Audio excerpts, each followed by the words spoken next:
Hello दोस्तों, हमारी YouTube channel master जी study में आपका स्वागत है। आज हम पढ़ेंगे दक्षिण भारत का इतिहास। अभी तक आप लोगों ने उत्तर भारत के इतिहास को देखा, अब पढ़ेंगे दक्षिण भारत का इतिहास। तो आइए देखते हैं। जैसे सबसे पहले आप दक्षिण भारत के इतिहास का परिचय जान लीजिए। दक्षिण भारत में प्रमुख जो राजवंश हुए वो पल्लव वंश, चालुक्य वंश, राष्ट्रकूट वंश, चोल वंश, ठीक, इस तरह के प्रमुख राजवंशों ने दक्षिण भारत पर शासन किया। जैसे आपने उत्तर भारत में देखा था हर्यक वंश, मौर्य वंश, ठीक, शुंग वंश, नंद वंश, ठीक उसी प्रकार से दक्षिण भारत में भी विभिन्न राजवंशों का उदय और अंत होता रहा है। ठीक है, तो सबसे पहले हम लोग पढ़ेंगे पल्लव राजवंश। ठीक है, तो पल्लव राजवंश के बारे में जानते हैं। कहते हैं कि पल्लव राजवंश के संस्थापक जो थे वो सिंह विष्णु थे। पल्लव राजवंश के संस्थापक कौन थे? सिंह विष्णु। ठीक, और इनकी राजधानी कांची जो कि तमिलनाडु में पड़ती है, कांची का विस्तार क्षेत्र जो था वह कावेरी और कृष्णा नदी के मध्य था। ठीक है, यानी अगर आपसे पूछा जाए एग्जाम में कि कांची कहाँ स्थित था, इसका विस्तार क्षेत्र कहाँ था, तो आप कावेरी और कृष्णा के मध्य बता सकते हैं। ठीक, या कावेरी और कृष्णा के पास में। ठीक है, कहा जाता है कि सिंह विष्णु साम्राज्यवादी शासक था। उसने अपने साम्राज्य को कावेरी नदी तक विस्तार किया।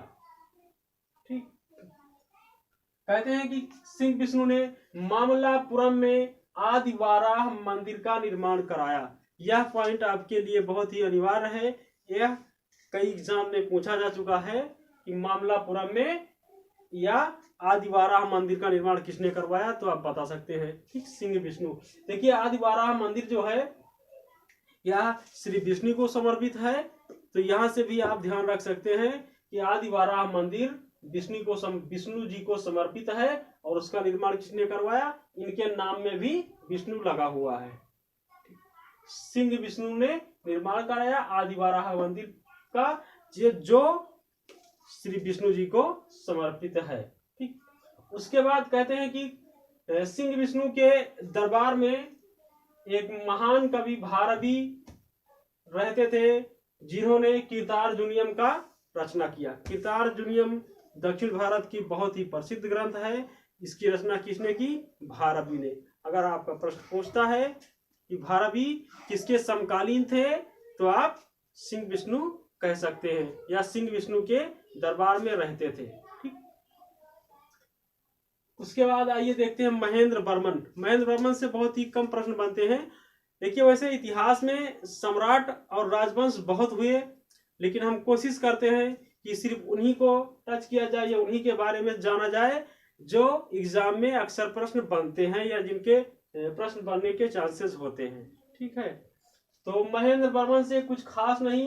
इनके बारे में कहा एक प्रश्न बनता है, इन्होंने मध्य प्रहसन की रचना की। मध्य विलास प्रहसन एक प्रसिद्ध ग्रंथ है जिसकी रचना इन्होंने की महेंद्र वर्मन ने। ठीक, महेंद्र वर्मन ने मध्य विलास प्रहसन नामक ग्रंथ की रचना की। अब आइए देखते हैं इस वंश के सबसे शक्तिशाली या सबसे प्रतापी शासक जो थे नरसिंह वर्मन प्रथम। नरसिंह वर्मन प्रथम जो थे ये इस वंश के सबसे प्रतापी शासक या सबसे शक्तिशाली शासक थे। तो इनके बारे में जानते हैं।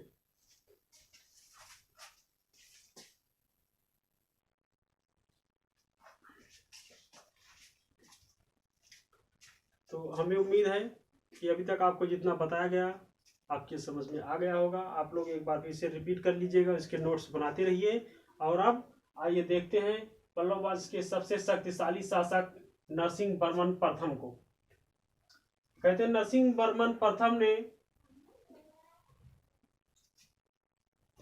वातापी को जीतकर, यानी वातापी को पराजित करके वातापी कोंड की उपाधि धारण की। नरसिंह वर्मन से जो कुछ पॉइंट आपके एग्जाम्स में आते हैं उन्हीं पर नजर डालता हूं। वातापी कोंड की उपाधि इन्होंने धारण की और वो क्यों धारण की? क्योंकि इन्होंने वातापी को पराजित कर दिया था, ठीक, कब्जा कर लिया था वहां आक्रमण करके। होता क्या था कि ये लोग जैसे उत्तर भारत में जो राजवंश हुआ करते थे वो आपस में लड़ा करते थे, युद्ध किया करते थे, ठीक उसी प्रकार से दक्षिण भारत के प्रमुख राजवंश जो थे ये भी आपस में युद्ध किया करते थे। उसका प्रमुख कारण जो था, कहते हैं प्रमुख कारण 3 कारण बताए गए हैं। एक धार्मिक कारण, दूसरा साम्राज्य विस्तार, और तीसरा जो उपजाऊ जमीन था कृष्णा के द्वाब का उसके लिए। धार्मिक कारण में देखिए होता यह था कि इसमें जो प्रमुख राजवंश थे इनमें एक लोग विष्णु के उपासक तो दूसरे शिव के उपासक।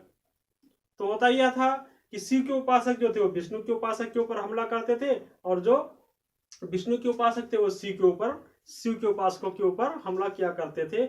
यह कारण था, ये धार्मिक कारण जो था युद्ध होने का इन लोगों के बीच में। उसके बाद में प्रमुख कारण जो था वो साम्राज्य विस्तार।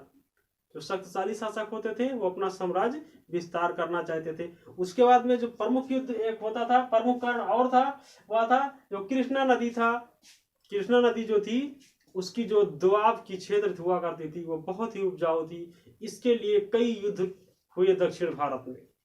तो ये कारण थे। इन्हीं कारणवश दक्षिण भारत में जो प्रमुख राजवंश थे इनमें आपस में युद्ध हुआ करता था, ठीक। उसके बाद देखते हैं, कहते हैं कि नरसिंहवर्मन प्रथम में महाबलीपुरम में रथ मंदिर का निर्माण करवाया।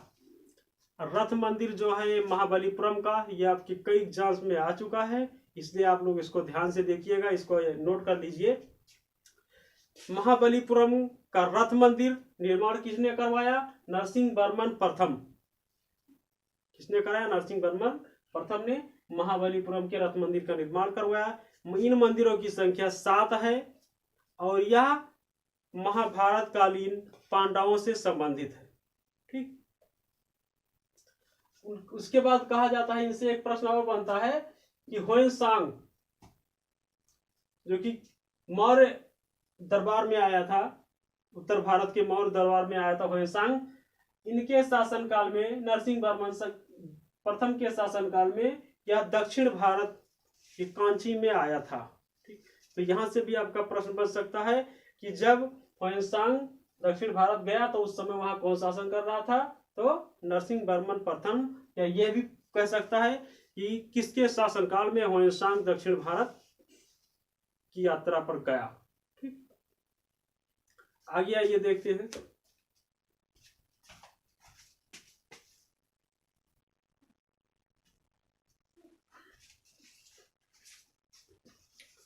तो उम्मीद है कि आप लोगों को इतना समझ में आ गया होगा। आप लोग वातापी के चालुक्य पढ़ रहे हैं। तो दूसरा शासक इनका हुआ नरसिंहवर्मन द्वितीय। नरसिंहवर्मन द्वितीय से जो प्रश्न बनते हैं वो प्रमुख रूप से कहा गया कि कांची में इन्होंने एक कैलाश मंदिर का निर्माण कराया था। कई एग्जाम्स में, मेंस में भी यहाँ से प्रश्न बने हैं, तो आप लोग इसको ध्यान रखिएगा कि कैलाश में, कांची में, तमिलनाडु के कांची में नरसिंहवर्मन द्वितीय ने कैलाश मंदिर का निर्माण करवाया, जो कि राज सिद्धेश्वर से प्रसिद्ध हुआ, ठीक। अब यहाँ ध्यान देने वाली बात यह है कि हम उस कैलाश मंदिर की बात नहीं कर रहे हैं, वो दूसरा कैलाश मंदिर है। यहाँ आप दक्षिण भारत के यानी कांची के कैलाश मंदिर के बारे में पढ़ रहे हैं। और यहीं से द्रविड़ शैली की शुरुआत हुई। अगर आपको प्रश्न मिलता है, आपके एग्जाम्स में प्रश्न बनता है कि द्रविड़ शैली की शुरुआत कहां से हुई, तो आप निसंदेह कांची के कैलाश मंदिर ऑप्शन चुन कर सकते हैं, ठीक। तो ये बात ध्यान रखिएगा, नरसिंहवर्मन द्वितीय के द्वारा कांची में निर्मित किया गया कैलाश मंदिर से ही द्रविड़ शैली का प्रारंभ माना जाता है, ठीक।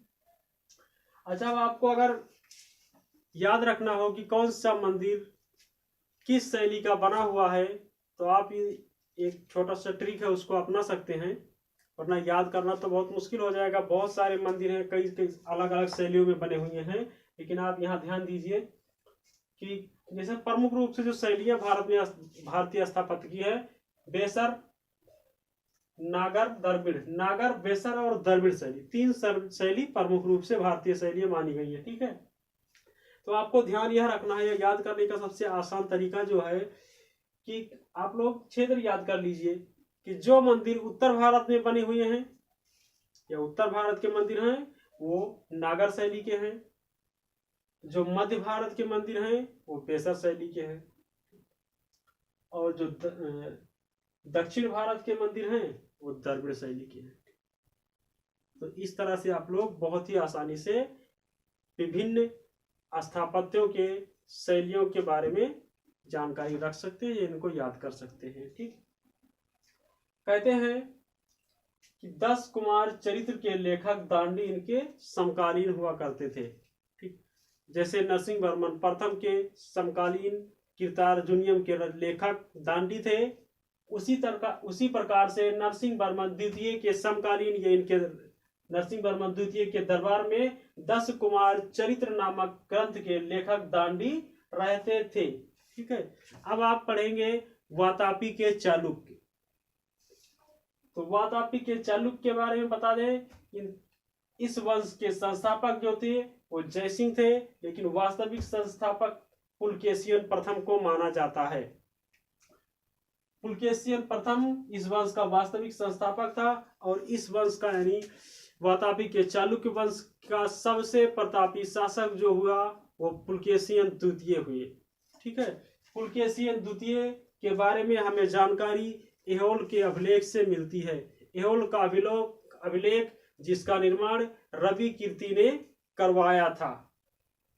यहाँ आप लोग ध्यान रखिएगा, ऐहोल अभिलेख का निर्माण किसने करवाया, तो रवि कीर्ति ने करवाया। ठीक, और पुलकेशियन द्वितीय के बारे में जानकारी कहां से मिलती है, ऐहोल अभिलेख से मिलती है। ठीक है,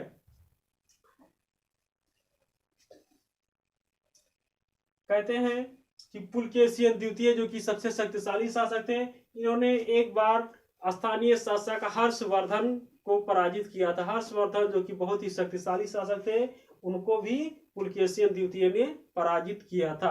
हालांकि पुलकेशियन द्वितीय एक बार नरसिंह वर्मन प्रथम से पराजित हुए थे। ठीक, अब आप लोग जो वातापी के चालुक्य से जहां से प्रश्न बनने की उम्मीद थे या जहां से प्रश्न बनते हैं, उन पॉइंट्स के बारे में आप लोग पढ़ चुके हैं। अब आइए एक नजर डालते हैं वेंगी के चालुक्य।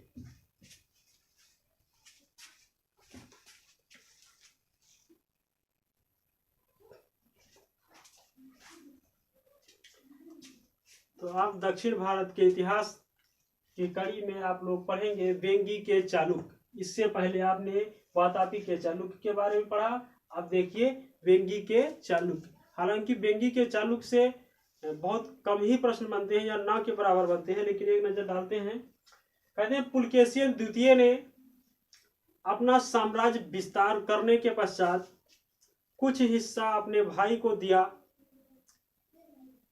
उस हिस्से का स्वतंत्र राजा अपने भाई को बना दिया, और वही लोग वेंगी के चालुक्य के नाम से प्रसिद्ध हुए या वेंगी के चालुक्य कहलाए। ठीक, कहते हैं कि इस वंश का वेंगी के चालुक्य वंश का अंतिम शासक कीर्तिवर्मन था। कीर्तिवर्मन को राष्ट्रकूट वंश के लोगों ने पराजित करके एक नए शासक या नए राजवंश की स्थापना की, राष्ट्रकूट राजवंश। तो राष्ट्रकूट राजवंश की स्थापना वेंगी के चालुक्य कीर्तिवर्मन को पराजित करने के बाद हुई। तो आप लोग राष्ट्रकूटों का इतिहास अगले वीडियो में पढ़ेंगे। हमसे जुड़ने के लिए आपका बहुत बहुत धन्यवाद।